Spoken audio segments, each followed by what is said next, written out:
¿Me escuchan? Sí, doctor. Lo escuchamos, ¿Se puede doctor. ver lo que estamos compartiendo en pantalla? ¿Lo que se comparte la pantalla? Sí, también, doctor, se puede ver.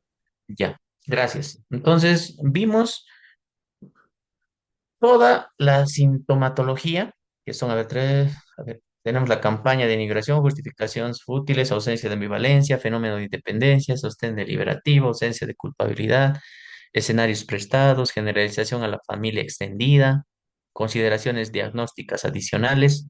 ¿No? Hasta acá tenemos, a ver, 1, 2, 3, 4, 5, 6, 7, 1, 2, 3, 4, 5, 6, 7, 8,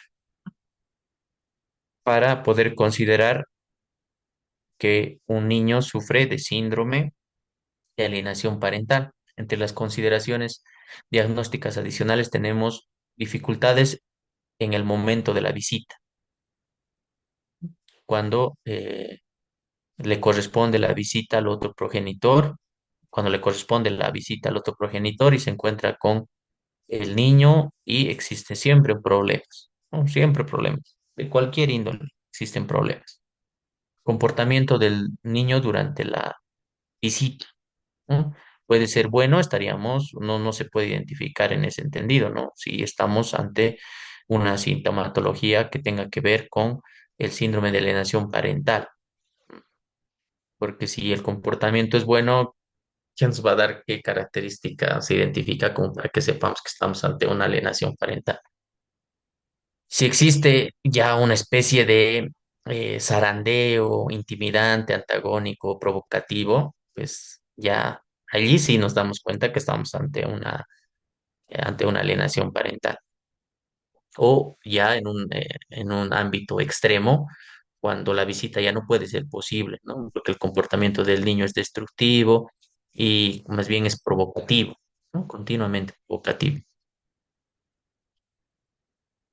Vínculo con el alienador, fuerte y saludable, y para que vaya desencadenándose en una especie de rechazo que mm, sea exteriorizado a través de eh, esa repulsión que va a existir, ¿no? El hecho de que no se quiera acercar, que no le guste, que no quiera ir incluso a los días de visita con el otro progenitor. Y el vínculo con el padre alienado, que es un vínculo fuerte, saludable, o mínimamente patológico. En este caso no tenemos diferenciación.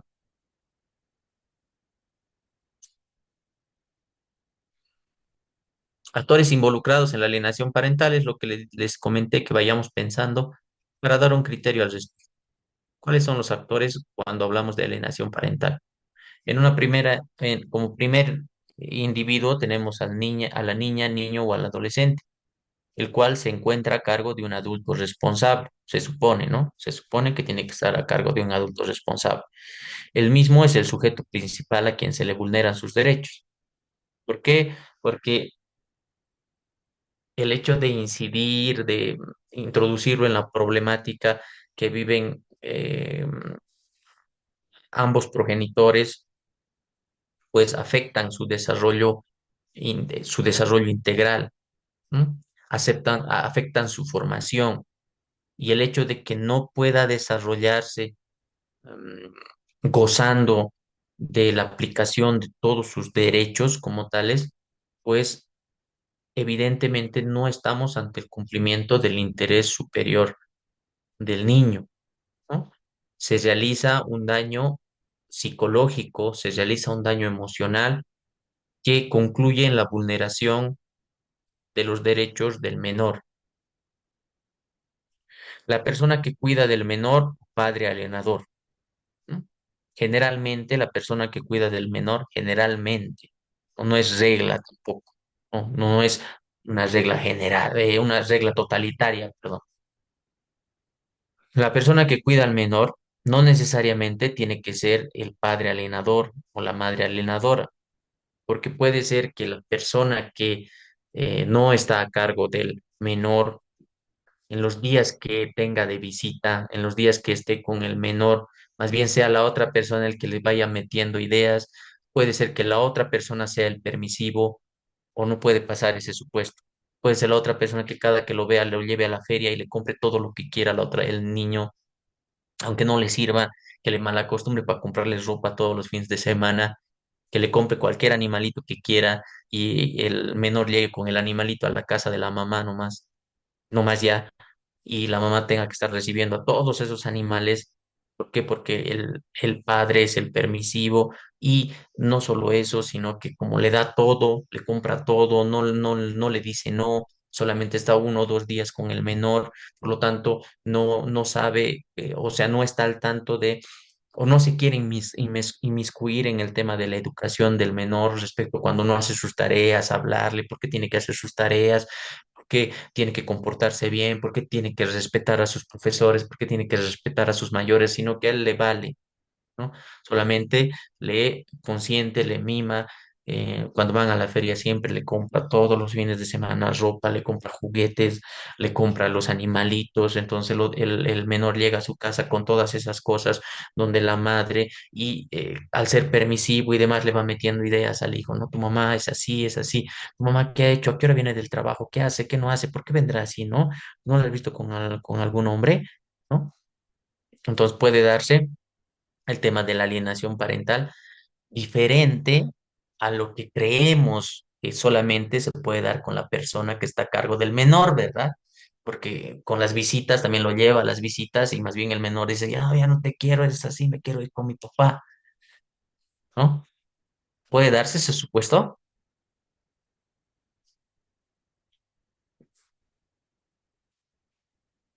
Sí, ¿no? Y doctor, Puede en darse, Sí, realidad doctor. puede darse, es ¿ya? casi simultáneo las dos cuestiones, las dos opciones. También puede darse muchísimo con ese tema del Papa para poder obtener la guarda, ¿no? Desde mi punto de vista. Excelente. Bueno, con esto ya hemos identificado lo siguiente. Los dos progenitores y el menor, la niña, el niño o el adolescente. ¿Necesariamente tienen que existir estos tres actores para que exista alienación parental? ¿Qué opinan ustedes? Ya hemos analizado el concepto, hemos entendido las características. ¿Ustedes creen que necesariamente, y separen siempre que hablen, separen interferencia parental y separen alienación parental? ¿Creen que necesitamos de estos tres actores para hablar de interferencia y para hablar de alienación?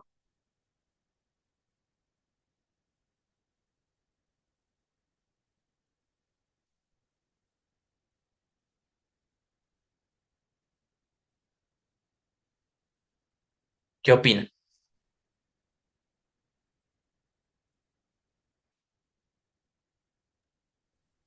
Sí, doctor, me parece que son las tres personas necesarias, ¿no? Para que pueda existir una alienación parental, ya que uno genera un discurso, el progenitor, ¿no? Uno de los dos genera un discurso negativo en contra del otro, ¿no? Entonces, si no existiera el otro progenitor o no existiera el niño a quien hablarle, me imagino o entiendo que no podríamos estar frente a una alienación parental. Excelente, excelente, Francisco. Pero podríamos incorporar el hecho de que exista la guarda del menor mm, a cargo de la tía, el tío, el abuelo y no del padre, y que el tío, la tía o el abuelo se encarguen de realizar esa especie de lavado de cerebro del menor para que sienta un desprecio, un miedo respecto al otro progenitor. ¿Puede darse ese caso? Sí, puede darse, ¿verdad? Puede darse ese caso. Ahora, ahora bien, en el caso de que un tercero interfiera en que el menor pueda tener el vínculo directo con el papá, ¿será que un abuelo puede interferir?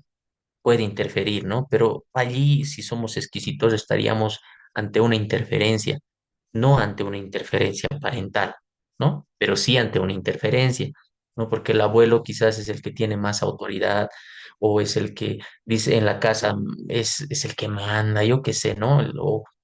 A ver, un ejemplo les pongo que se me viene ahora a la cabeza.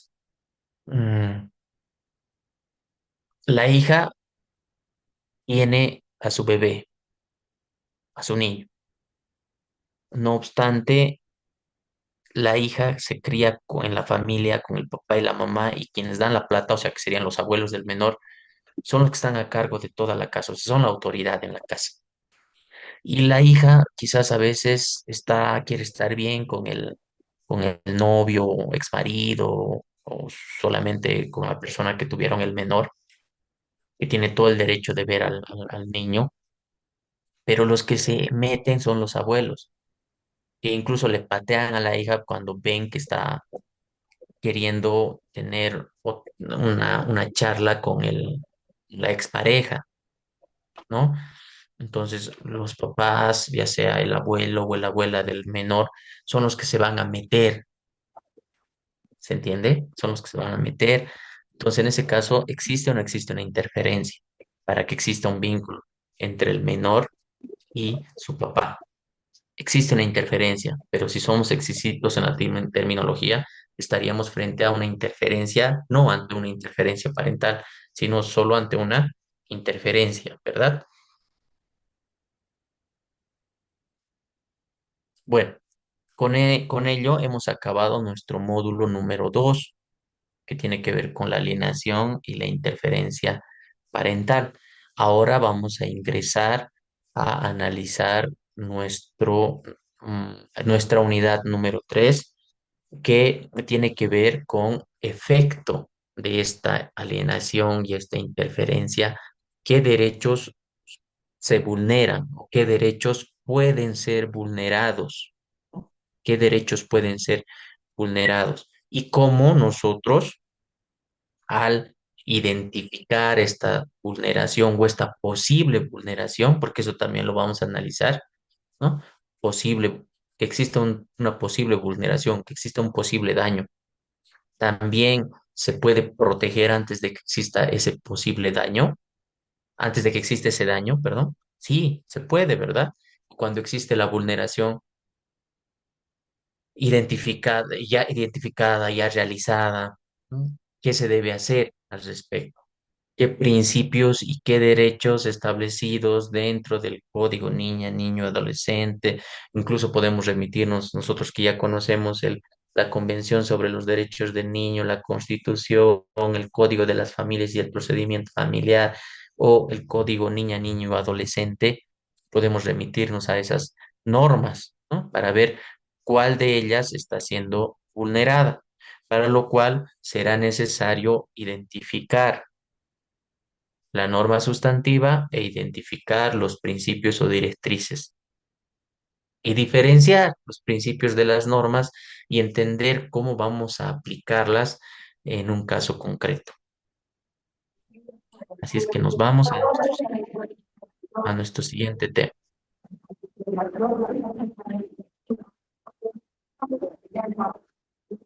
¿Se observa?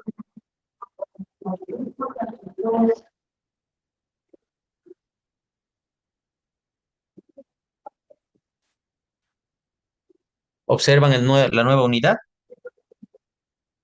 No, doctor, está todavía. ¿Está la anterior? Sí, doctor, con la anterior diapositiva todavía estamos. A ver, dejar de compartir. Mm.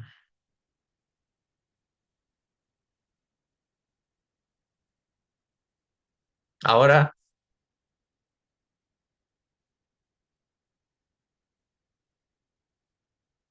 Ahora sí estamos con la nueva diapositiva, doctor.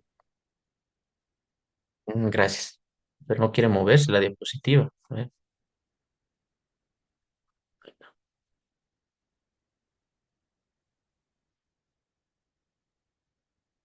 El tema a tratar ahora es la alienación e interferencia parental como formas de vulneración de los derechos de los niños, niñas y adolescentes o de las niñas, niños y adolescentes. La infancia es un periodo trascendental para el desarrollo de los seres humanos y se caracteriza evidentemente por la falta de una madurez mental, una falta de madurez emocional y una falta de madurez eh, física, ¿no? Que va a impedir que los niños ejerzan por sí mismos y con todas sus libertades los derechos que, por ejemplo, podemos ejercer nosotros como mayores de edad, ¿no? Para entender esta idea a cabalidad en el tema jurídico y no tanto en el ámbito descriptivo, acá que evidentemente nos habla desde un punto de vista hasta biológico, ¿no? El hecho de que del desarrollo material, del desarrollo que evidentemente se da en los menores, no existe una persona que nazca hablando, ¿no? No existe una persona totalmente desarrollada que nazca, no ha pasado. Y en general lo que ocurre es que uno nace, uno nace sin hablar y pasa el tiempo y poco a poco va adquiriendo cualidades, poco a poco va aprendiendo a hablar, pero ello no solamente tiene que ver con un hecho de tiempo, sino también de desarrollo de nuestros órganos, del crecimiento de nuestros huesos, fortalecimiento de nuestros huesos, fortalecimiento de nuestros músculos, que con el paso del tiempo permiten que poco a poco vayamos adquiriendo nuevas habilidades y que poco a poco vayamos aprendiendo nuevas cosas, lo cual en el desarrollo jurídico se ha establecido que una persona, en general estoy hablando, ¿no? Que una persona mayor de 18 años, por ejemplo, tenga capacidad legal, ¿no? Y el hecho de que mientras uno va desarrollándose, eh, pues en la actualidad se reconozca el principio de desarrollo de la autonomía. ¿En qué consiste el principio de desarrollo de la autonomía? ¿No? Eh, eh, Consiste en que mientras más uno va eh, adquiriendo estas habilidades, estas cualidades, poco a poco tiene un tratamiento diferente, porque una persona de un año ni siquiera puede hablar, entonces la forma de comunicación es diferente, mediante llanto, no sé, mediante un jalón, mediante agarrar más fuerte el dedo de la persona o la manito, ¿no? Apretar un poco más fuerte. Diferente forma de comunicación a la que cuando un menor habla o empieza a hablar y quizás solamente maneje tres palabras, mamá, papá y otra palabra más, y tengamos que analizar otro tipo de comportamiento que también realice al margen del lenguaje. Poco a poco vaya adquiriendo más habilidades o vaya aprendiendo más palabras.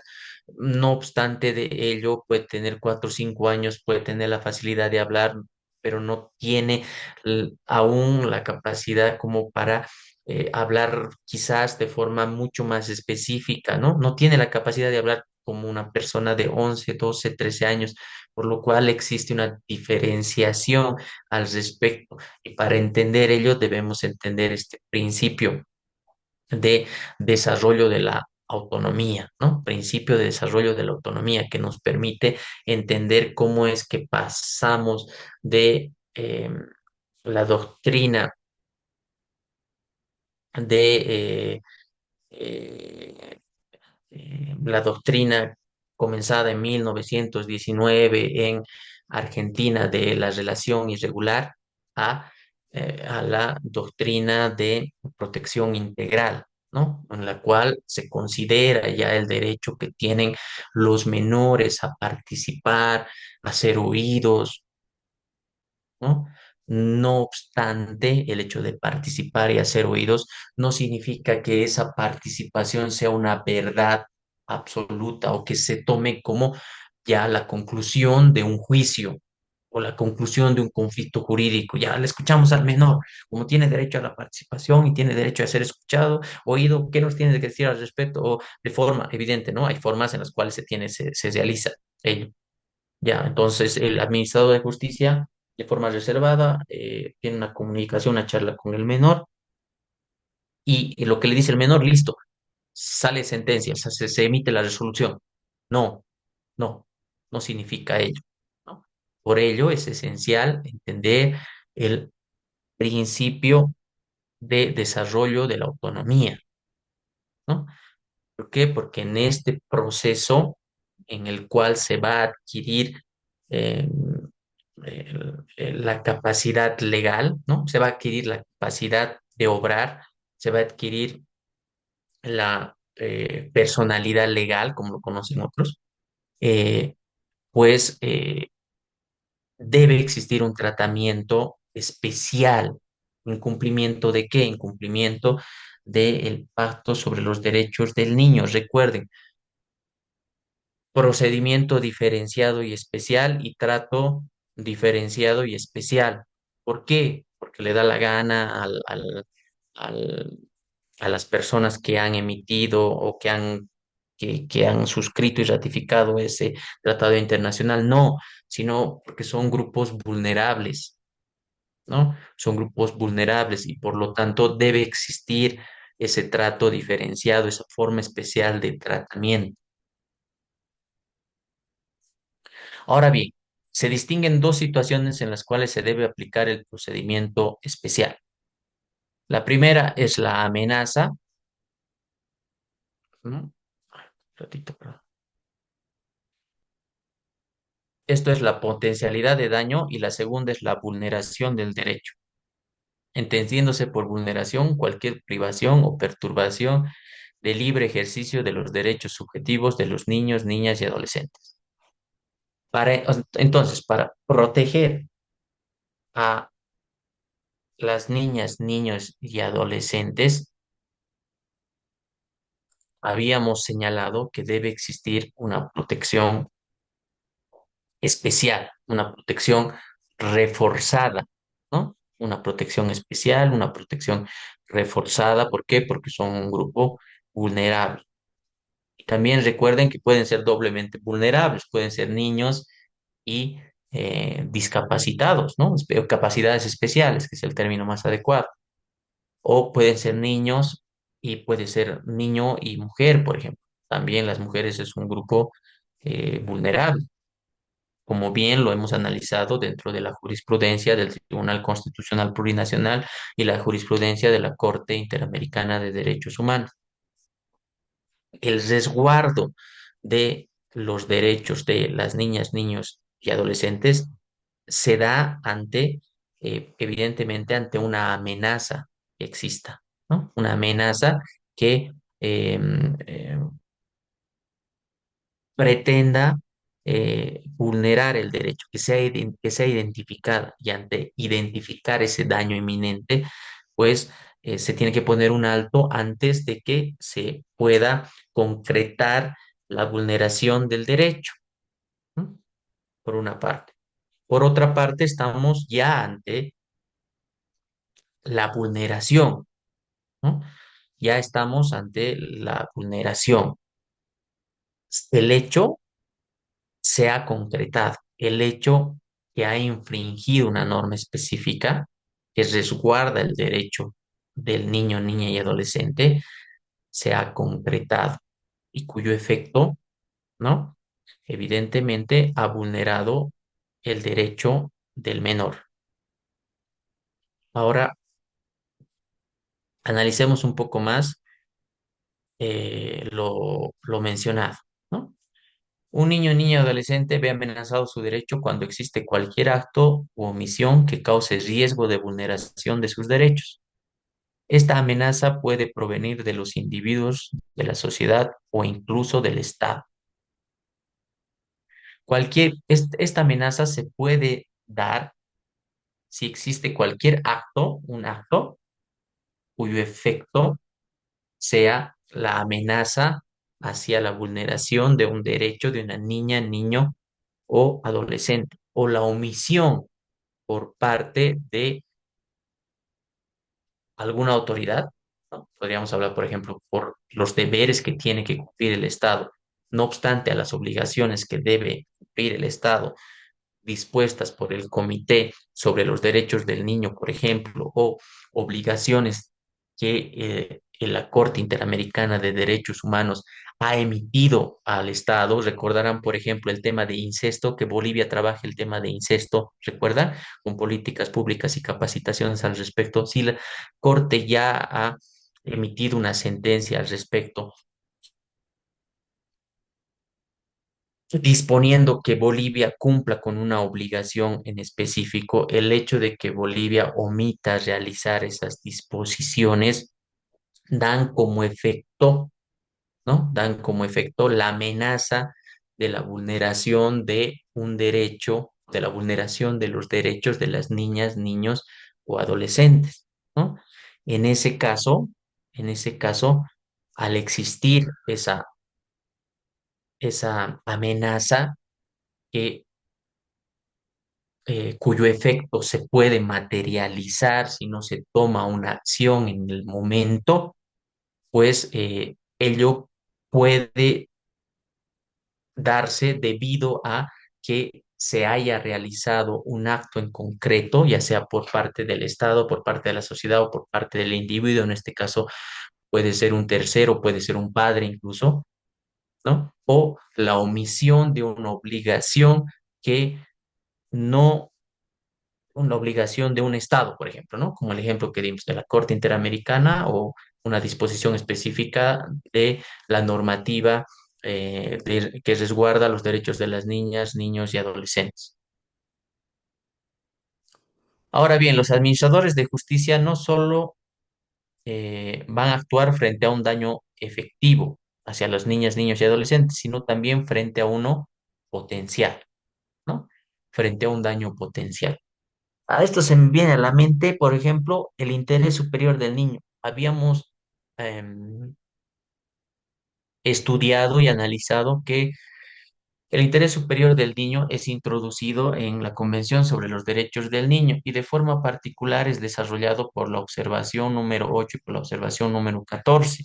¿De quién? Del Comité sobre los Derechos del Niño, en los cuales se desarrolla el interés superior del niño. En la observación, en la observación 14 lo que se desarrolla es la tridimensionalidad de, el interés superior del niño, como norma sustantiva, como principio de interpretación y como norma procedimental. ¿Se acuerda?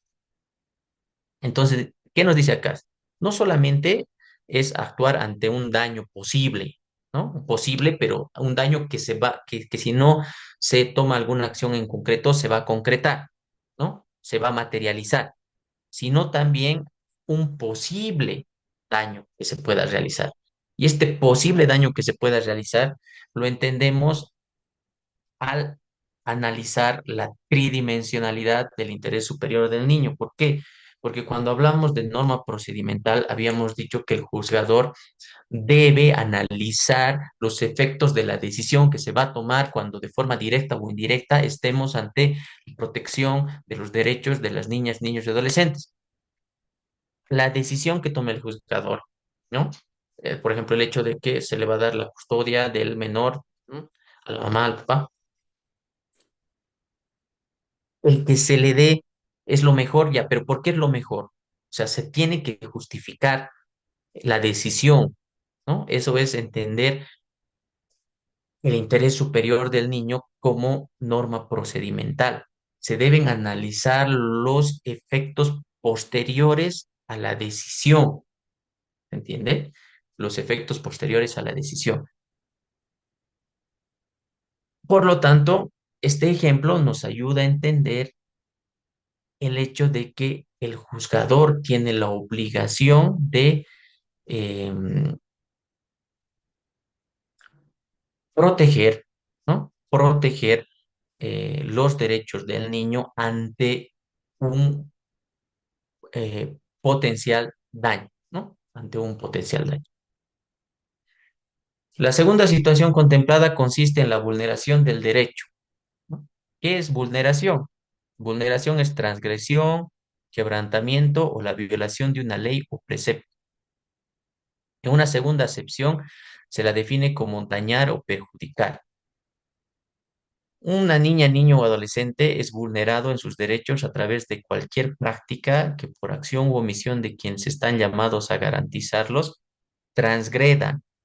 aunque sea uno de sus derechos, ¿no?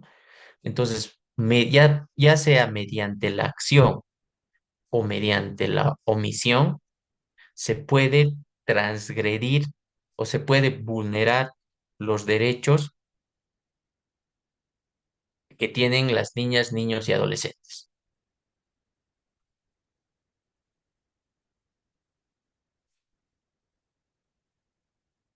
La relación que existe entre la niña, niño y adolescente es una relación que no solamente atañe a la familia, sino también al Estado, ¿no? Y a la sociedad. A ello lo habíamos analizado en la Convención sobre los Derechos del Niño. En uno de los pilares de la Convención, ¿se acuerda cómo se llamaba este pilar? Corresponsabilidad, ¿no? La corresponsabilidad que debe existir. La corresponsabilidad y la participación social, que es la colaboración e interdependencia que deben tener la familia, la sociedad y el Estado de colaborarse, de todos estos, de asumir su responsabilidad respecto a la protección de las niñas, niños y adolescentes.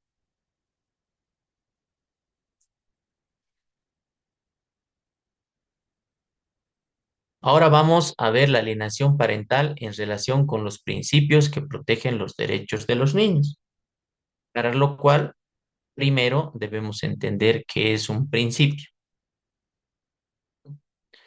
¿Qué es un principio?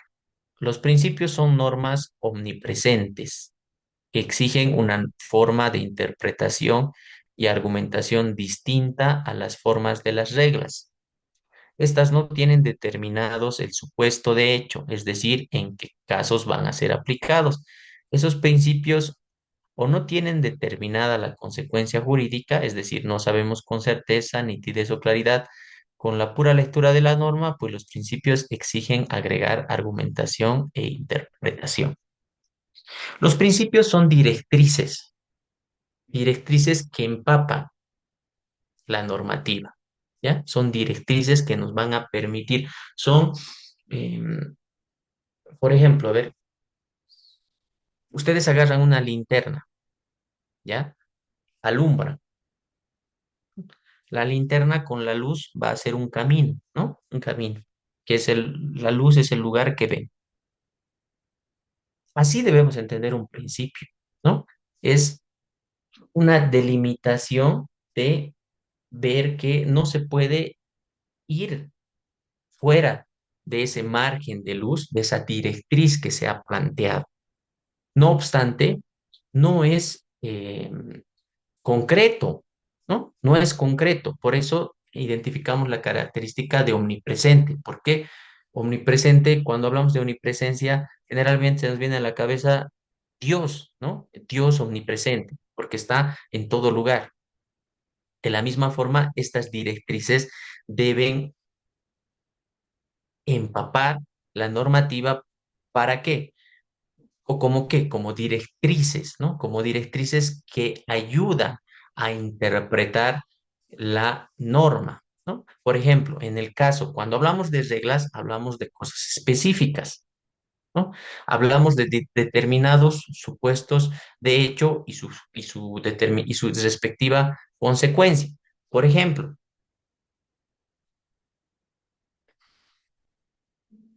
cuando existe cuando hablamos de asistencia familiar, existe una responsabilidad, ¿no? Del padre respecto al menor de eh, cumplir con la asistencia familiar, ¿no? De cumplir con la asistencia familiar. Se queda en un monto para la asistencia familiar en cumplimiento de una regla dentro del derecho. No hay ningún problema al respecto, todo bien, ¿no? No obstante, al margen de que se haya cumplido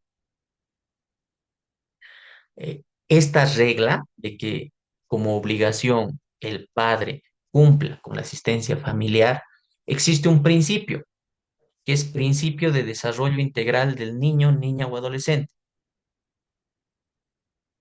No obstante, el monto permitido legalmente, ¿no? 500 bolivianos como mínimo legalmente para asistencia familiar, pero si se demuestra que no se está cumpliendo con el principio de desarrollo integral del niño, pues, ¿qué va a pesar más, la norma o el principio? El principio. Por lo tanto, para que exista el desarrollo integral del niño, no importa si la regla establezca específicamente que el mínimo sea 500 bolivianos y esos 500 bolivianos no van a alcanzar para que el niño pueda tener un desarrollo adecuado.